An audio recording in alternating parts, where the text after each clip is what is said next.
Item 476. Jacking, boring, or tunneling pipe or box. 1. Description. Furnish and install pipe or box by jacking, boring, or tunneling. 2. Materials. Use the following types of pipe or box. Corrugated metal pipe. Meeting item 460, corrugated metal pipe, of the size, type, design, and dimensions shown on the plans. Reinforced concrete pipe. Meeting the special requirements for jacking, boring, or tunneling of item 464, reinforced concrete pipe, of the size, strength, and dimensions shown on the plans. Reinforced concrete box. Meeting item 462, concrete box culverts and drains, of the size and type shown on the plans, or other types specified by the plans. 3. Construction. Excavate suitable shafts or trenches for conducting the jacking, boring, or tunneling operations and for placing end joints of the pipe or box if the grade at the jacking, boring, or tunneling end is below the ground surface. Maintain a 3:1 slope from edge of pavement on the shaft side of the road unless otherwise shown or directed.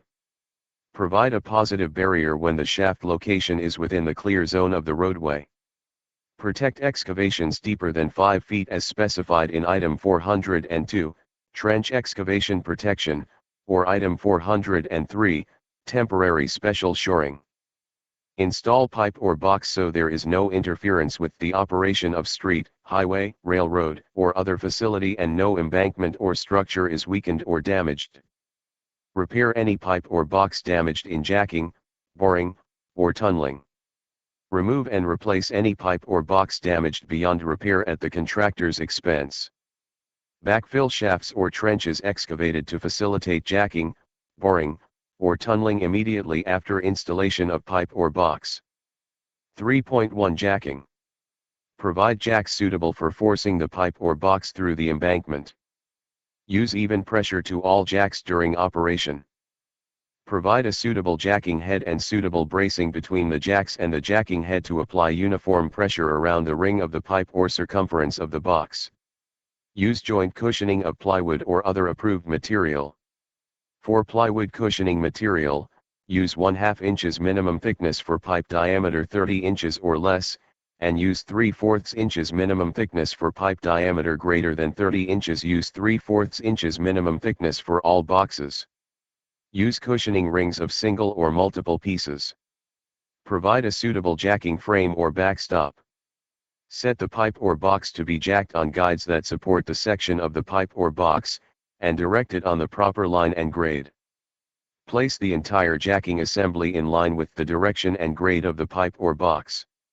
In general, excavate the embankment material just ahead of the pipe or box, remove the material through the pipe or box, and force the pipe or box through the embankment with jacks into the space bored or tunneled.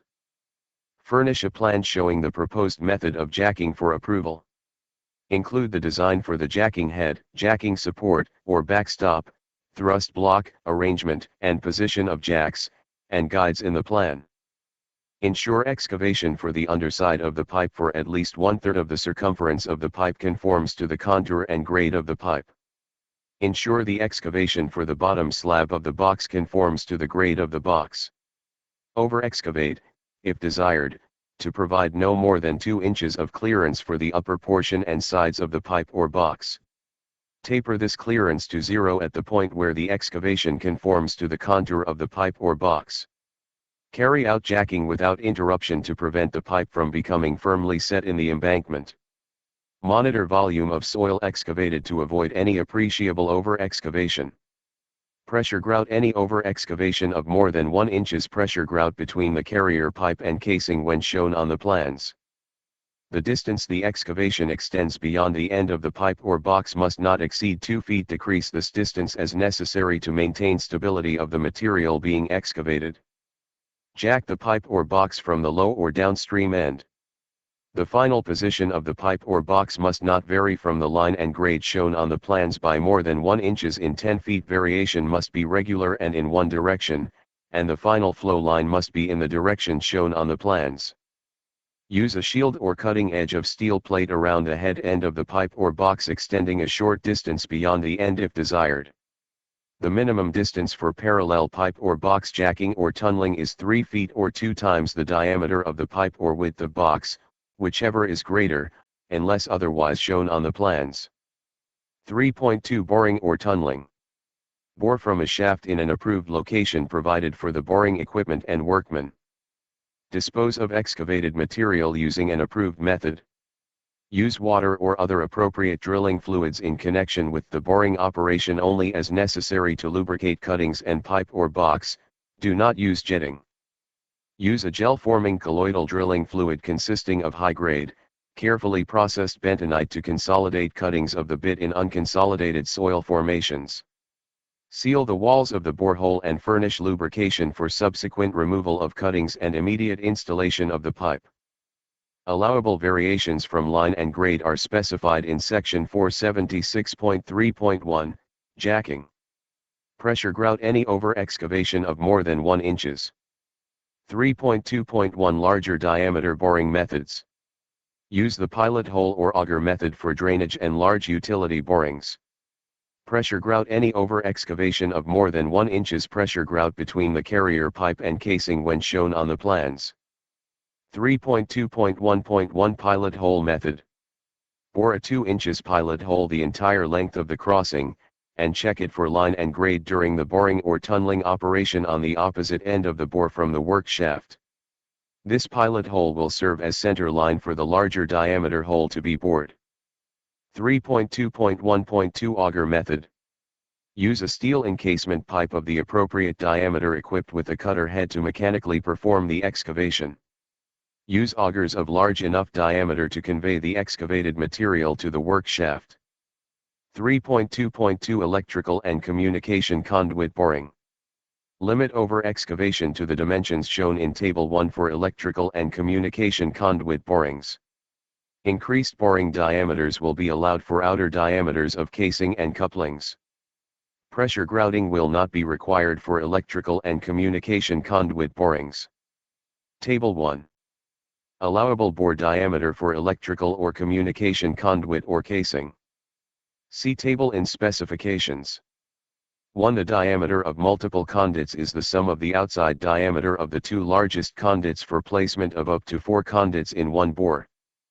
Submit boring diameters for the engineer's approval when more than 4 conduits are to be placed in a bore. 3.3 Tunneling. Use an approved tunneling method where the characteristics of the soil, the size of the proposed pipe, or the use of monolithic pipe would make the use of tunneling more satisfactory than jacking or boring, or when shown on the plans. Ensure the lining of the tunnel is strong enough to support the overburden when tunneling is permitted. Submit the proposed liner method for approval. Approval does not relieve the contractor of the responsibility for the adequacy of the liner method. Pressure grout the space between the liner plate and the limits of excavation. Pressure grout between the carrier pipe and liner plate when shown on the plans. 3.4 Joints. Make joints by field bolting or connecting bands, whichever is feasible if corrugated metal pipe is used. Make the joints in accordance with item 464, reinforced concrete pipe, if reinforced concrete pipe is used. Make the joints in accordance with item 462, concrete box culverts and drains, if reinforced concrete box is used. 4. Measurement. This item will be measured by the foot between the ends of the pipe or box along the flow line. This is a plan's quantity measurement item. The quantity to be paid is the quantity shown in the proposal, unless modified by Article 9.2, Plan's quantity measurement. Additional measurements or calculations will be made if adjustments of quantities are required. 5. Payment. The work performed and materials furnished in accordance with this item and measured as provided under measurement will be paid for at the unit price bid for jacking, boring, or tunneling pipe of the type, size, and class specified, or jacking, boring, or tunneling pipe of the type, size, and design specified, or jacking or tunneling box culvert of the size specified. This price is full compensation for excavation, grouting, backfilling, and disposal of surplus material, furnishing pipe, box, and pipe liner materials required for tunnel operations, preparation, hauling, and installing of pipe, box, and pipe liner materials, and materials, tools, equipment, labor, and incidentals.